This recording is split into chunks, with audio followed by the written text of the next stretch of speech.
আসসালামু আলাইকুম। শাকিব খানের কন্টেন্ট দিচ্ছি না 2-3 দিন যাবৎ। আমার দর্শকরা কি সেটা মেনে নিবে? একদমই না। যাই হোক, চলেন আজকে একটু ঢাকা ক্যাপিটালের শাকিব খানের টিম ঢাকা ক্যাপিটাল নিয়ে একটু কথা বলি। মাঝখানে শাকিব খানের কয়েকটা বিমর্ষ ছবি সোশ্যাল মিডিয়ায় ঘুরে বেরিয়েছে। সে খুবই মর্মাহত, খুবই কষ্ট পেয়েছে এবং প্রত্যেকবার তার টিম হারছে আর যেদিনই ঢাকার ক্যাপিটালসের খেলা থাকে ওই দিনই তার হৃদকম্পন বেড়ে যায়, টেনশন বেড়ে যায় যে আজকেও কি আবার হারতে হবে। ব্যাপারটা অনেকটা এরকমই হয়ে গেছে যে ঢাকা ক্যাপিটালস মানেই খেলা হেরে যাবে। কেন এরকম হইল? আবার অনেক দর্শক বলেছে যে এই খালেদ মাহমুদ সুজন হচ্ছে সব সব কালপ্রিটের গোড়া। এই খালেদ মাহমুদ সুজনই টিমটারে ডুবাইতেছে, এই সুজনের কারণেই এটা হচ্ছে। এই ব্যাপারে একটু কথা বলতে বলছে। আবার অনেকে বলছে কেন সাব্বিরকে নেয় না, কেন সাব্বিরকে নেয় না। আবার অনেকে বলছে কেন লিটন দাসকে বাদ দেয় না, কেন লিটন দাসকে বাদ দেয় না। অনেক কিছু নিয়ে কথা বলবো, আশা করছি কন্টেন্টের শেষ পর্যন্ত সঙ্গে থাকবেন। আর অনেকেই আমার কন্টেন্ট দেখেন কিন্তু সাবস্ক্রাইব বা ফলো করেন না, তাদের উদ্দেশ্যে বলবো একটা আঙুলের ছোঁয়াই তো, আর তো কিছু নয়। ফিরে আসছি বক্তব্যে, চলেন শুরু করি। শাকিব খান অনেক আশা করে দলটি করেছেন। অনেকে হয়তো কম্প্যারিজন করবেন যে শাহরুখ খান কলকাতা নাইট রাইডার্স করছে, বাংলাদেশের কি শাকিব খান কেন একটা দল করবে না, তাই সে ঢাকা ক্যাপিটালস করছে। বিষয়টা আসলে এরকম না। বিষয়টা হচ্ছে বিজনেস। শাহরুখ খান ক্রিকেট খুব ভালোবাসে, ক্রিকেটের জন্য সে টাইম দিচ্ছে, ক্রিকেটের উন্নয়নে সে কাজ করছে, নিজের সব মানে শুটিং বাদ দিয়ে ক্রিকেটের জন্য সে সময় দিচ্ছে, ক্রিকেটকে ভালোবেসে। বিষয়টা কিন্তু এরকম না। বিষয়টা হচ্ছে গিয়ে যে আইপিএল একটা বিজনেস এবং এই বিজনেসে শাহরুখ খান নাম লিখিয়েছে। পার্টনার করেছে কাকে? জুহি চাওলাকে, যার হাজব্যান্ড মারাত্মক ব্যবসায়ী, মানে ধনী একজন ব্যবসায়ী। এবং জুহি চাওলা শাহরুখ খানের অনেক পুরনো বন্ধু। শাহরুখ খান যা বলবে জুহি চাওলা তাই করবে। বিষয়টা অনেকটা এরকমই। তো জুহি চাওলাকে পার্টনার করে আইপিএলে দল কিনছে এবং অনেক গবেষণা করছে এটার পিছনে ভাই। দলটা কিনেই কিন্তু সে বসে থাকে নাই, কারণ সে একজন ফিল্ম অ্যাক্টর আর এটা হচ্ছে ক্রিকেট। দুই মাধ্যমটা কিন্তু আলাদা। তো আমার কাজ হচ্ছে অভিনয় করা। রিসেন্টলি আমি কন্টেন্ট বানাচ্ছি, তাই না? এখন আমাকে যদি বলেন আমার কাছে কিছু টাকা আসছে, এখন এই টাকাটা আমি ইনভেস্ট করব, ফিল্মে ইনভেস্ট করব না, অন্য একটা সেক্টরে ইনভেস্ট করব যেখান থেকে ফিল্মের চাইতে বেশি টাকা আসে এবং শিওর শট, ফিল্মের চাইতে একটু বেশি শিওর শট। তো সেই জায়গায় যদি ইনভেস্ট করতে বলেন, ধরেন আমি মাছের ব্যবসায় ইনভেস্ট করব, ইলিশ মাছ আনবো, নদী থেকে ইলিশ মাছ কিনে ঘরে ঘরে পৌঁছে দিব। এখন আমি চাইলেই কি ইলিশ মাছ কম দামে ভালো ইলিশটা আনতে পারবো? না। আমার একজন প্রফেশনাল একজন লোক লাগবে যে এই বিষয়টা বোঝে। ইলিশ মাছটা ঠিক নদীর কোন কোন নদীর অঞ্চলে পাওয়া যায় এবং কোন কোন টাইমে কার কার কাছ থেকে কম টাকায় কিভাবে বার্গেইন করলে দাম কম দিয়ে আনা যাবে এবং কোন রুটে কিভাবে মাছটা আমি ঢাকায় ঢুকাবো এবং কি প্রসেসে সেটা সংরক্ষণ করব, সংরক্ষণ করার প্রসেসের পরে আবার সেটা কি প্রসেসে সেটা আমি মার্কেটে সেল দিব। এই পুরো বিষয়টার জন্য বিভিন্ন সেগমেন্টে কিছু প্রফেশনাল লোক লাগবে। সেগুলো কিন্তু সেট করছে শাহরুখ খান। সেগুলো করে বাদ বাকিটা সে অন দ্য টপ, সে বসে সব কিছু দেখেছে। দু একটা জায়গায় তার নিজের পছন্দের কথা জানিয়েছে এবং সে প্রফেশনালসরা সেটারে জাজ করছে, করে যদি সেটা গ্রহণযোগ্য হয় সেটা রাখছে, নাহলে রাখছে না। তারপর গিয়ে শাহরুখ খান আইপিএলে সাকসেসফুল হয়েছে। ঠিক একই ক্যাটাগরিতেও শাকিব খান কি হেঁটেছে? আমার মনে হয় তিনিও সেই একই ক্যাটাগরিতে হেঁটেছেন, কিন্তু কিছু কিছু জায়গায় তিনি খুব ইমোশনাল হয়ে গেছেন। যদি ইমোশনাল না হইতেন তাহলে তার এই হিসেব নিকেশে এত ভুল হইতো না। 6টা খেলা হয়েছে, 6টা খেলার 6টাতেই কেন হেরে যাবে? প্রত্যেকটা টিম জয়ের স্বাদ পেয়েছে, শুধুমাত্র এই ঢাকা ক্যাপিটাল ছাড়া। টোটাল 12টা খেলা, তার মধ্যে 6টা মানে হেক্সামিশন সম্পূর্ণ, হারের হেক্সামিশন সম্পূর্ণ। এবং ঢাকা ক্যাপিটালের যে সিচুয়েশন, তার খেলার ধরন এবং আনুষঙ্গিক সব কিছু দেখে মনে হচ্ছে যে এই দল সহজে কোনো দলের সাথে জিততে পারবে না। কারণ এই ঢাকা ক্যাপিটালসের একমাত্র হাতিয়ার হচ্ছে তার ব্যাটিং সাইড।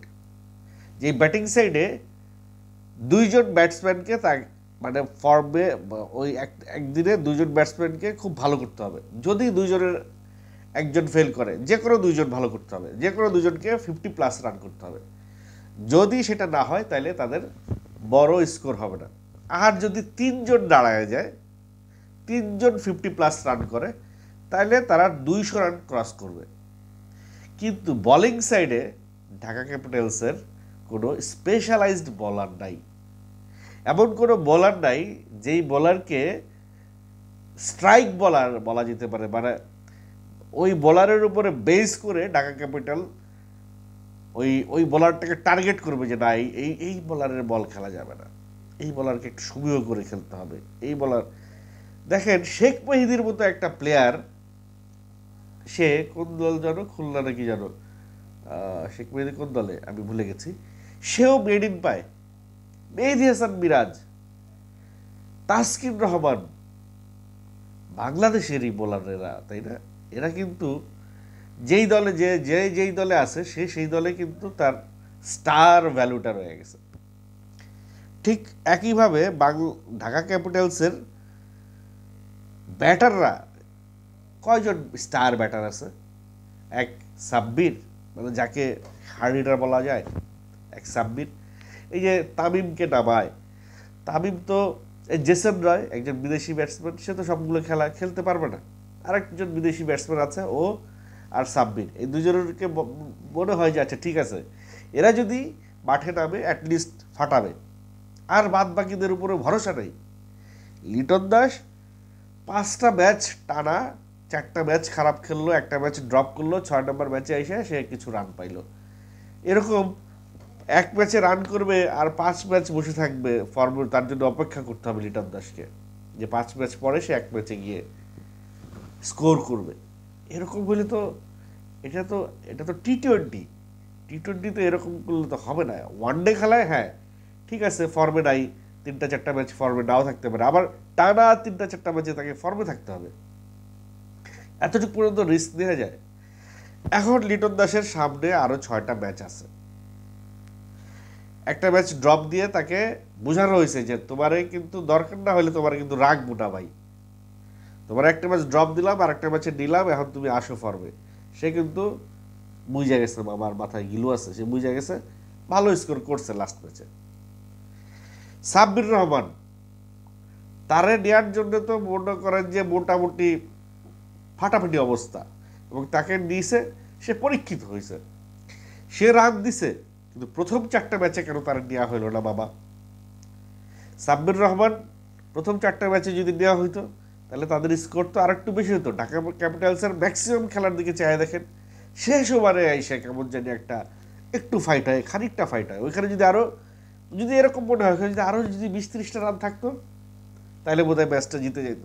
সমীকরণটা কিন্তু এরকমই। এই যে তানজিদ তামিম 35 বলে 40 করে, 40 বলে 42 করে, এই স্ট্রাইক রেটে বিপিএল খেললে চলবে না।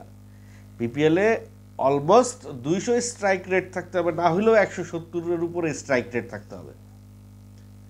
100-120 স্ট্রাইক রেট দিয়ে বিপিএল খেললে ওটাকে বলা হয় ওয়েস্টিং বল ওয়েস্ট করা। এইবার বিপিএল এর মাঠটা করা হয়েছে হলো batting paradise, bat score run বেশি হবে, আর বিপিএল এ রান বেশি হইলে খেলাটার ভাইব বেশি হয়, জমে বেশি, দর্শক বাড়ে। রান কম হলে উৎসাহ কম হয়, দর্শক কম হয়।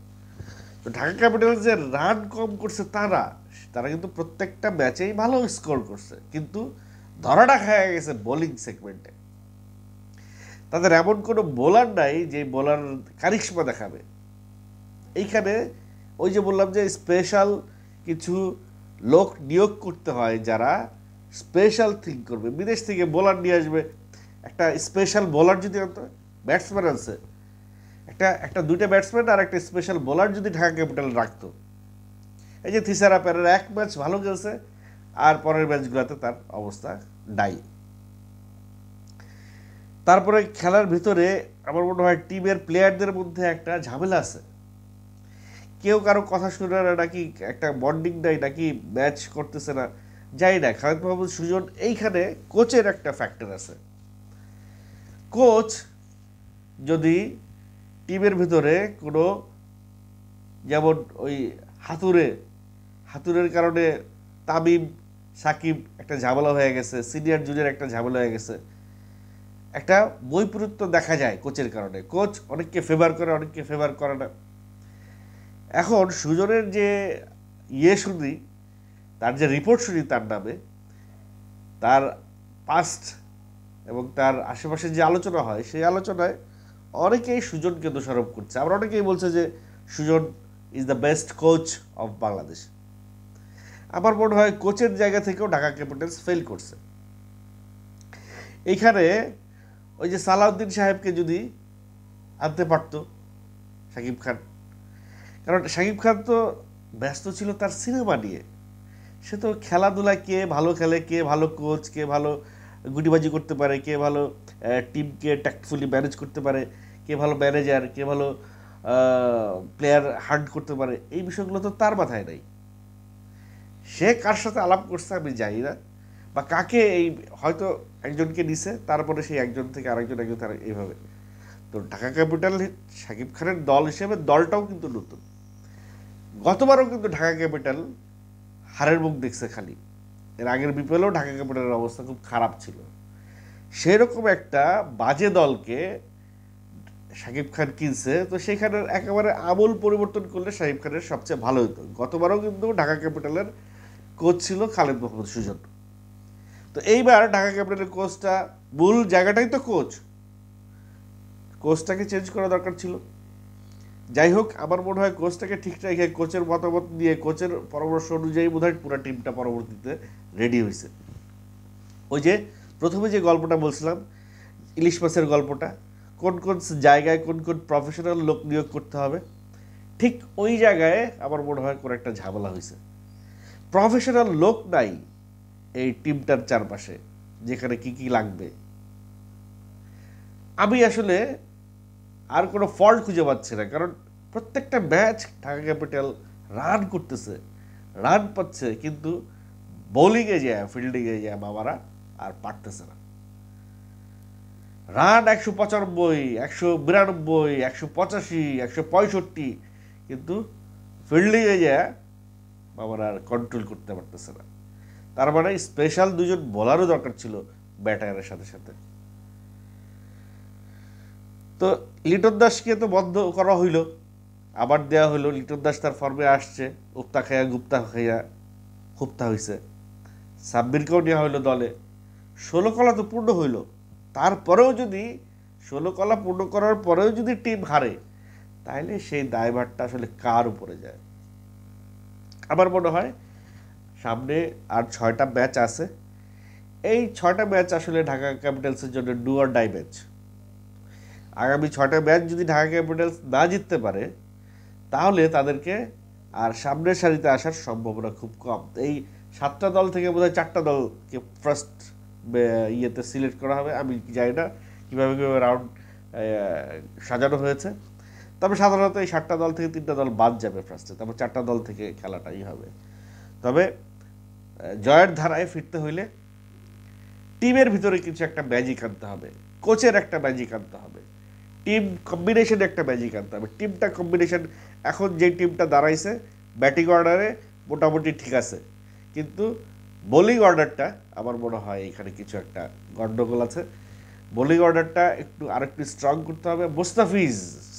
মুস্তাফিজ সে একেবারেই অফ ফর্মে চলে গেছে, অথচ এই মুস্তাফিজ যখন আইপিএল খেলে তখন খুব ফর্মে থাকে। কিছু একটা তো হয়েছে, তার সঙ্গে আলোচনা করতে হবে। আরও দু একজন ভালো বোলার, একটা বোলার যদি রেগুলার, আমি জানি না, মানে বোলিং সাইডটা আরেকটু স্ট্রং করতে হবে। বোলিং ডিপার্টমেন্টটা যদি ঠিকঠাক হয়ে যায়, ব্যাটাররা মোটামুটি তাদের দায়িত্ব পালন করছে, বোলিংটা যদি ঠিকঠাক হয়ে যায় তাহলেই মনে হয় ঢাকা ক্যাপিটালস জয়ের দেখাটা দেখতে পারে। আরও একটা বিষয় ছিল, সেটা হচ্ছে গিয়ে যে বরবাদ সিনেমার একটা প্রচারণার বিষয় ছিল বিপিএলের মাঠে, কিন্তু যেভাবে ঢাকা ক্যাপিটালস একের পর এক ম্যাচ হারতেছে, সিনেমার প্রচার করতে গেলে পরে ট্রলের শিকার হইতে হবে, যার কারণে বরবাদের প্রচারণাটাও থেমে আছে বিপিএলের মাঠে।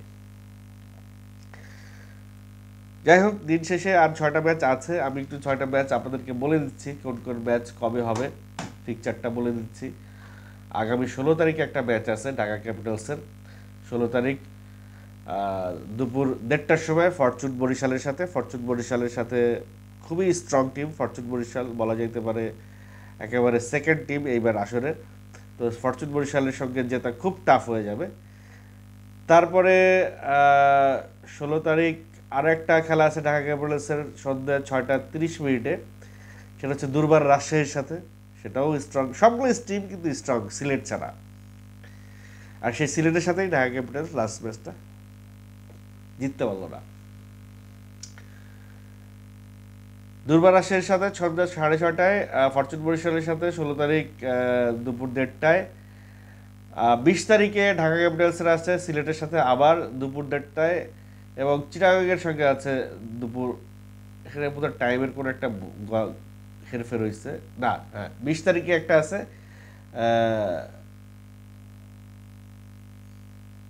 হ্যাঁ 16 আগামীকালকে একটা আছে, আগামীকালকে সন্ধ্যে 6টায় একটা আছে, আগামীকালকে সন্ধ্যে 6টায় দুর্বার রাজশাহীর সাথে। আর 16 তারিখে দুপুর 1:30টায় আছে। 20 তারিখে সিলেট স্ট্রাইকারের সাথে দুপুর 1:30টায়, 22 তারিখে চিটাগাংয়ের সাথে দুপুর 1টায়, 29 তারিখে ফরচুন বরিশালের সাথে আবার আছে 6:30, এবং ফেব্রুয়ারির 1 তারিখে ঢাকা ক্যাপিটালস খুলনা টাইগারের সাথে দুপুর 1:30টায়। মানে বাদ বাকি খেলাগুলো সবগুলোই দুপুরের দিকে, শুধু আগামীকালকে আর 29শে জানুয়ারি হচ্ছে গিয়ে সন্ধ্যে 6:30টায় খেলাগুলো হবে। তার 6টা ম্যাচ আছে এই রাউন্ডের, এবং এই 6টা ম্যাচ যদি না জিততে পারে ঢাকা ক্যাপিটাল, আমার মনে হয় ফার্স্ট রাউন্ডেই ছিটকে পড়বে বিপিএল থেকে। তো hope for the best Dhaka ক্যাপিটালসের জন্য, আগামী 6 বছরের জন্য অনেক অনেক অভিনন্দন ও শুভেচ্ছা রইল।